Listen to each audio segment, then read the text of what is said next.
Well, welcome back to the Gratu Orloff Network. 24 hours here. Sad news today. Diana Rigg passed away. And we have a new sponsor. Pepsi Cola. Come alive. You're part of the Pepsi generation.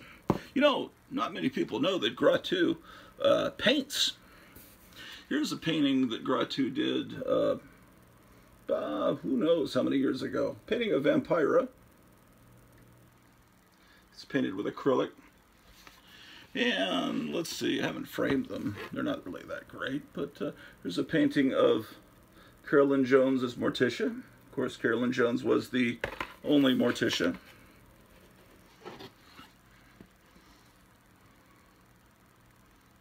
I'm no Basil Gogos, but it's fun.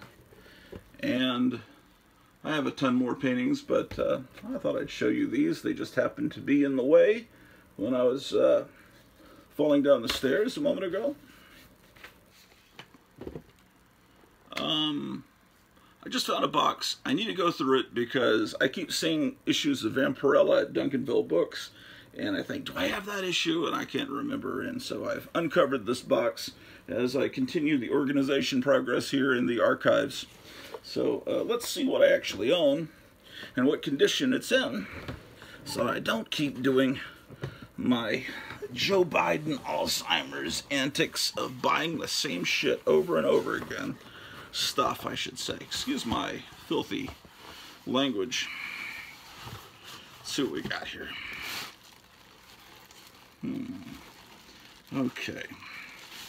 So, first thing in this box is a copy of Devilina, which is not Vampirella, but an imitation done by Atlas Seaboard Comics, a upstart comic book company that came around about 74, 75. Oh, I've got another copy of Devilina. Can never have enough Devilina.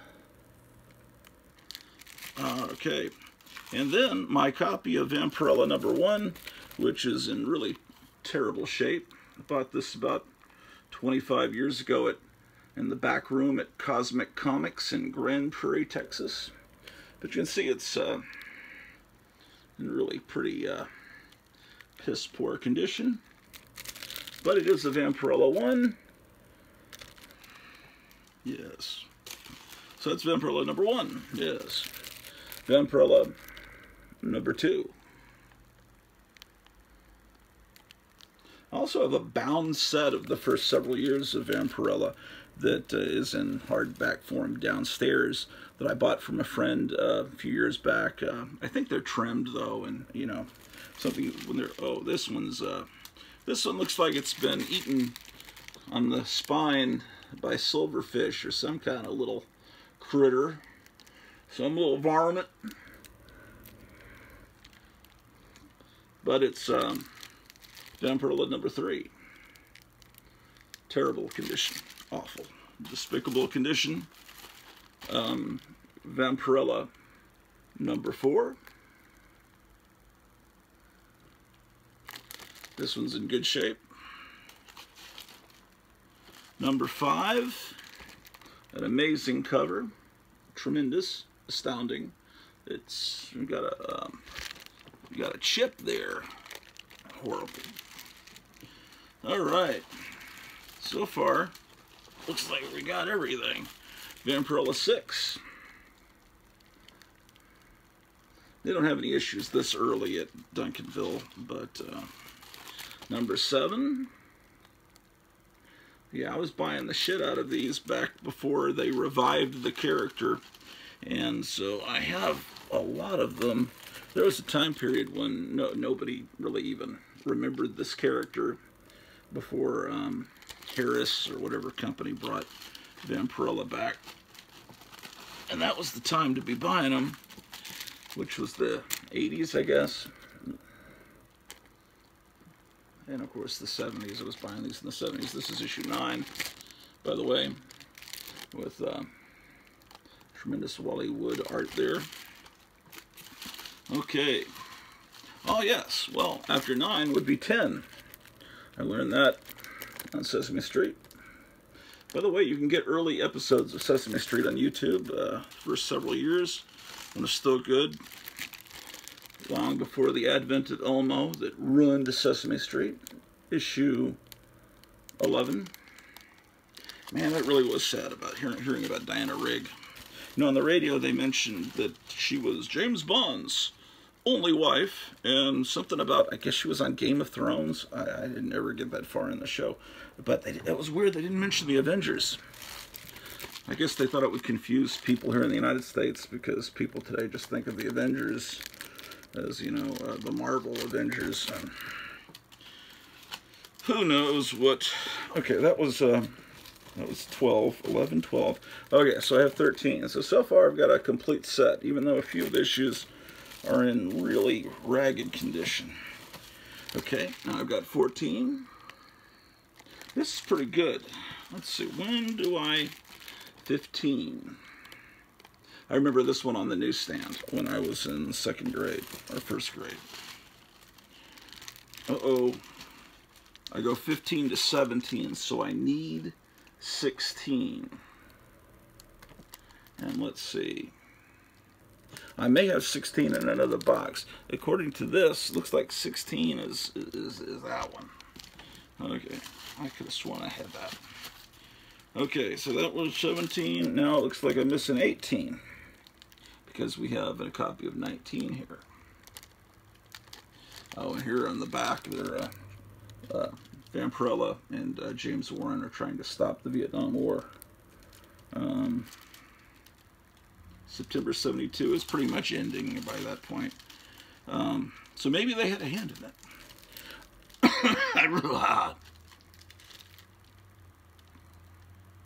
Number 20. And the ad on the back for the poster. Now, I had an original poster, and, yeah, where did I put it? Where the fuck is that? Well, I had an original poster, and my cat, Pete here, hi Pete, he's down at my feet, he got trapped in this room, and I had it on the door, and while I was at work, he closed the door and trapped himself in the room, and he was clawing at the door, trying to get out like he was in some Edgar Allan Poe short story. And he wound up shredding, pulling the poster down and shredding it. So I took it and had it laminated to try to put it back together. But I do have a copy of the reprint that Harris put out. And I've got that in the other room, but you can tell it's not the original because of the type of paper, and it doesn't say 1972, and also the reprint has Vampirella written on the top. And there's a documentary, I told you about that before, about the artist that painted that. That's like a 10-hour documentary. It's like a documentary series that's on YouTube, and it's called Love Strip. So if you're into Vampirella, seek out Love Strip and then type in Vampirella, and you'll find it. It's in Spanish, but all you have to do is hit the little CC closed caption button on YouTube, and it will print out subtitles in English. For us gringos. 21. Okay. Is this part of the numbering? It's illustrated special, but no, it's not part of the numbering. That's weird. Okay, this cover I remember seeing in Hampton, Virginia, where we lived for a year. Seeing that on the newsstand, and I didn't buy it because my mother didn't let me buy it, but whenever I found a monster magazine, I'd have to bring it up to my mother, and I'd ask, can I buy this? I was in 2nd grade. And she'd flip through it, and if it was okay to buy, she'd let me get it.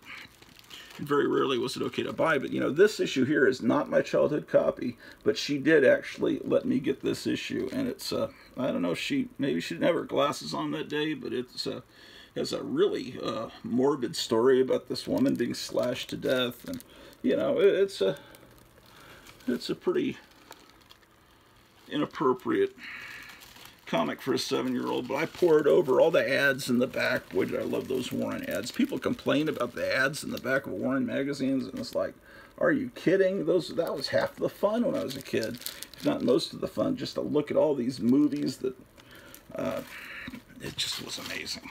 All these movies you could buy, you know, little Super 8 millimeter. I'm not reading the numbers. That was 28. 26. So I'm missing 27. I got to write this stuff down. 29. Oh, no, Pete. Pete, you can't play with the Vampirella comics. No, get back there. Motherfucker. Okay, 29, 29, 29, 29, 29, 29, 29. Okay. So I need to read this into the camera just in case I'm somewhere looking at comics and I need to watch this video real quick in the parking lot to see what I own. So excuse me. So I have 14, 15, 17. So I'm missing 16. Then I'm missing 18. Okay. 20, 21, 22. Okay, so I'm missing 23 and 24.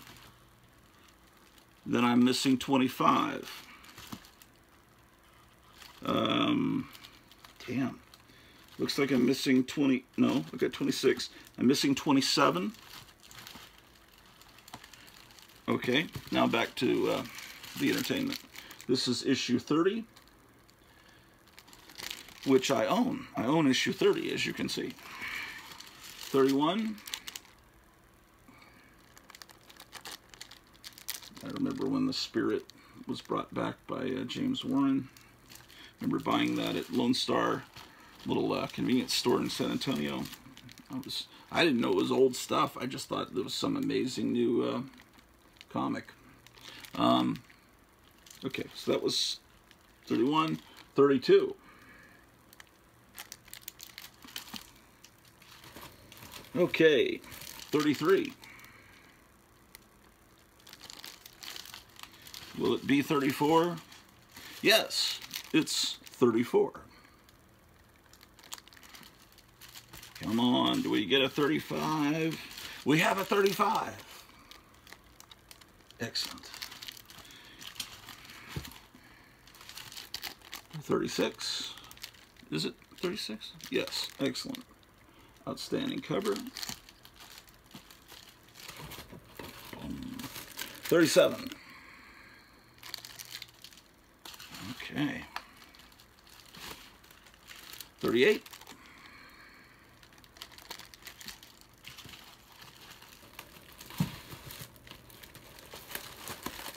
Okay, so I'm missing 39 because then I have 40. Oh, interesting back cover. Actually, I'll show you that.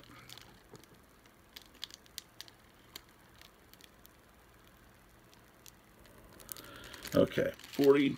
Not in the best condition. Probably something I picked up at Half Price Books. I don't really like to buy things in that condition. That was 41. 42. Oh, okay, this one is not bagged and boarded. So, and it's not in very good shape. But, look, you have a whole page of Young Frankenstein merchandise. That poster I have up on my ceiling. What else could you get? What? Of course, they have the 70s reissues of the Aurora superhero model kits and pins. What else? Incredible stuff. Okay, so I got a bag and board that one. And then I moved to issue 43.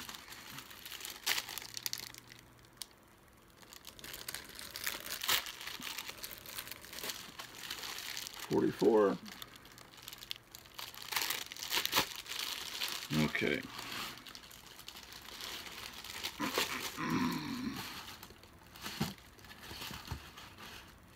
Okay, here we go.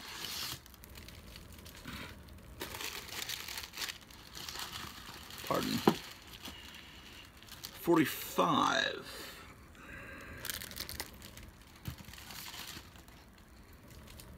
Not bagged and boarded is this great issue 46.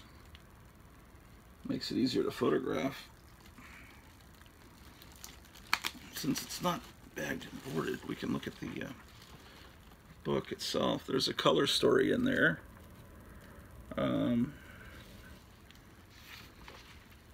Here's you can get I've never seen these Vampirella not bound, little slipcases you can put your magazines in. Fan club card, I have a copy of that. The little model kit that Aurora put out, or the EC reprints that were being put out by, who put those out? Was it Kitchen Sink, I don't recall. An underground comic company was putting out EC reprints. This is what I was talking about. All these ads for these shortened, condensed movie, you can get them on film versions of all these horror movies. Planet of the Apes stuff. It was everything that a normal kid would be into in that time period. Star Trek, Planet of the Apes, Young Frankenstein, horror movies.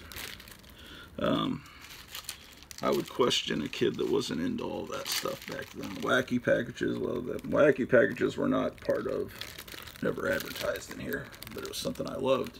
Oh, on the back, one of those tragedies, then something that never actually happened. A major motion picture now in production from Hammer Films, coming your way in 1976. Never happened. All we got in 1976 was a piece of shit King Kong movie. I don't remember much else about 76, except it was the year before Star Wars. Oh yeah, I do too. Logan's Run. What am I talking about? Logan's Run was the movie that changed our lives in that summer. But then Star Wars came out, and that was that. It's just a shame that the prequels and these Disney films have tainted what... Nah, I still remember how great it was. Okay, number 50, number 51.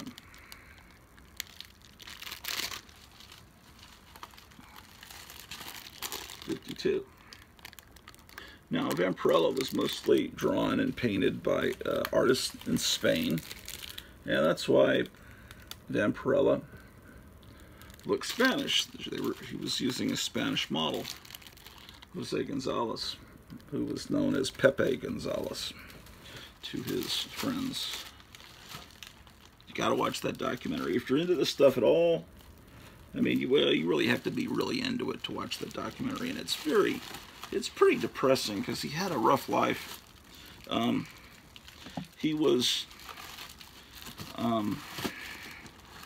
Jose Gonzalez, the other artist in his studio, said that he would just play all week, and then on Friday he'd sit down and he'd do all his work and he'd get it done, and it would be amazing, and it would be better quality than anyone else. Everyone was jealous, but he was able to get it all done like that. He could procrastinate and then just in a burst of genius get it all done. But it might be interesting to know, he was fascinated with Marilyn Monroe, this artist, and I'm not reading issue numbers, 55, 56, but it's interesting to know. You would think that the artist that drew all these covers, 57, a lot of the interior art, 57, I'm missing 58, he must have been the most heterosexual man in the world. He was actually gay. And he said that he was able, people asked, how do you draw women so well? And he says, well, I've really studied them, because he just studied and what women look like. He drew women the way he kind of wanted to be himself, from what he says in what they say in the documentary. They never actually get much interview footage with him because he died right before they kind of started making the documentary. So most of it's other people talking about him, and I think there's some interview footage at the end. Someone steals, and then part of the documentary is him trying to get this footage. It's a long, convoluted documentary. 63.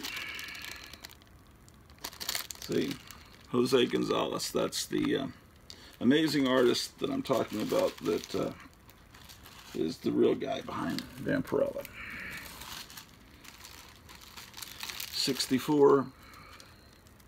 And this was, of course, Star Wars. As wonderful as Star Wars was, it was kind of the death knell for monster magazines, because then You know, they started putting R2-D2. Not that I don't like R2-D2, but does he belong on the cover of Famous Monsters? I'm not sure. And you know, then they started just putting Star Wars on the cover of everything and putting out these horror magazines started to become more Star Wars influenced, and then slasher movies came out, Friday the 13th and Halloween, and the old monster magazine just kind of went by the wayside, and that was the beginning of Fangoria. 67. That was 67, 68. I mean, I've got pretty much the whole run. I just need to get a few little spot issues here and there, and I'll have a pretty much complete run. And there aren't many comic titles I could say that I had a complete run of. 1984 was Warren's answer to heavy metal, and it was really perverted. I mean, it was really kind of like, you really felt kind of wrong reading it. And Richard Corbin, of course, is one of my favorite artists. I mentioned that before, along with Marie Severin. I like the artists that have a little bit more whimsy to them. C.C. Beck, that kind of thing. That was 72. 73. Art looks a little bit different. 74. You see all the Star Wars ads in the back. I hate UPC symbols more than anything.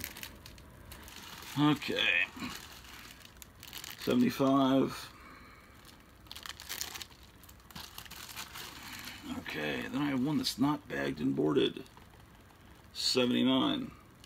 76, 77, 78 are probably in another box, I'm pretty sure. 81. Starting to reprint covers. You see, that's not a very good sign. So I'm missing 80. And here's our, I don't know. I don't like this art style. I don't know. Maybe you do. That was 86. Where the hell? Oh, 82. These are out of order. Wow. Incredible. I don't do that very often. Kind of anal retentive. Issue 88.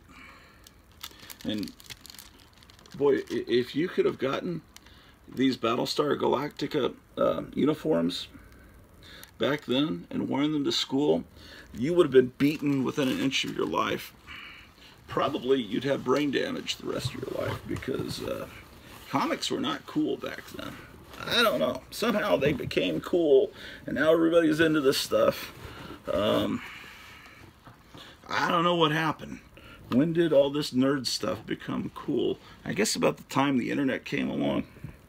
But all this stuff that doomed you to be an eternally lonely person is now kind of popular, and it's weird, but that's the way things are. So, you know, now in the time of social distancing and quarantining yourself, you know, I'm used to that because I grew up a nerd. So, you know, it's nothing for me to go months at a time without seeing people. And oh, you need to see Pete down here. Hey, Pete, you've been waiting patiently for your chair to get back. I'm sitting on the chair that Pete normally spends many hours a day on. And that's called the COVID stand, after many months of being trapped in a house and eating bad junk food and gaining immense amounts of weight. When you get up out of a chair, that's the war cry that you make. It's a zombie noise, actually. Because actually, you're not that far from being a zombie. Oh, let's see. Well, I'm upstairs. This is this was actually done by a 7th grader, this Superman.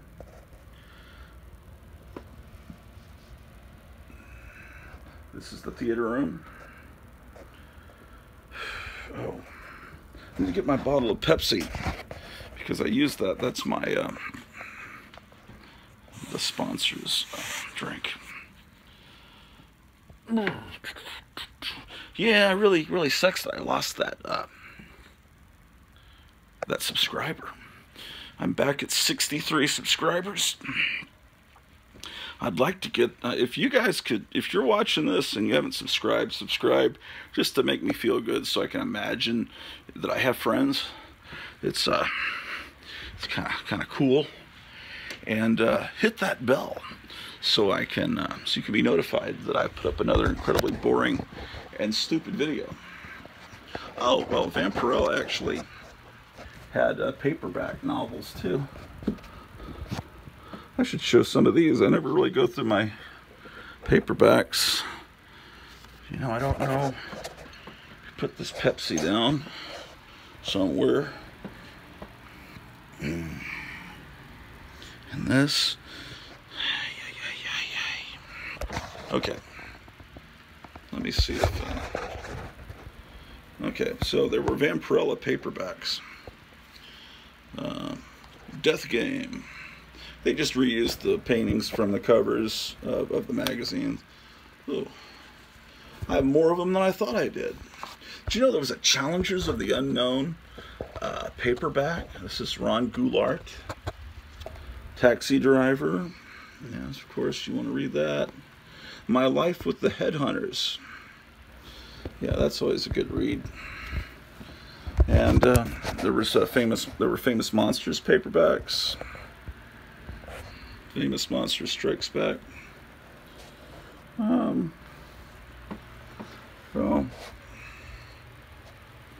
let's see. This was Tales from the Crypt. This is a Frazetta cover. This is reprints of the EC horror comics done like the Mad paperbacks that reprinted the EC comics, and they've got a Vault of Horror one too. And then here's the adaptation of the movie from '72, and Colossus, and 70s Lovecraft. You might remember those covers. And then Creepy had a paperback too. All kinds of stuff. And Forrest J. Ackerman edited that. How exciting.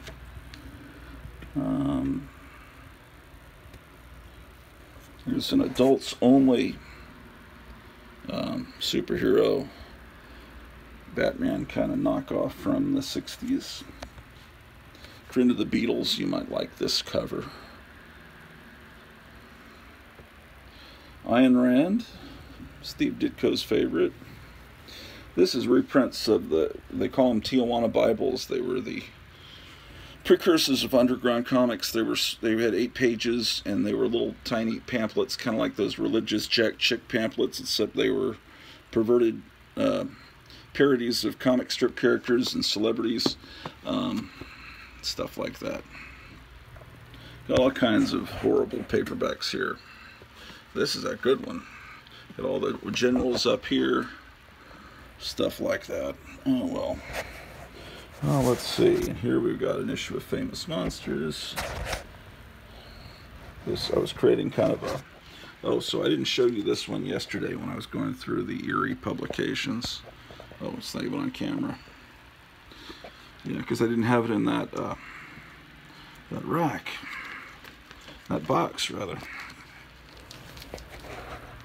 Here's a good one.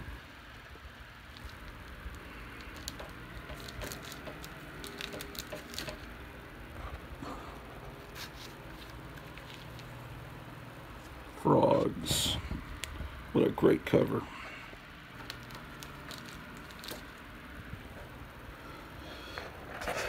Well, with that, stay safe, and God bless you all.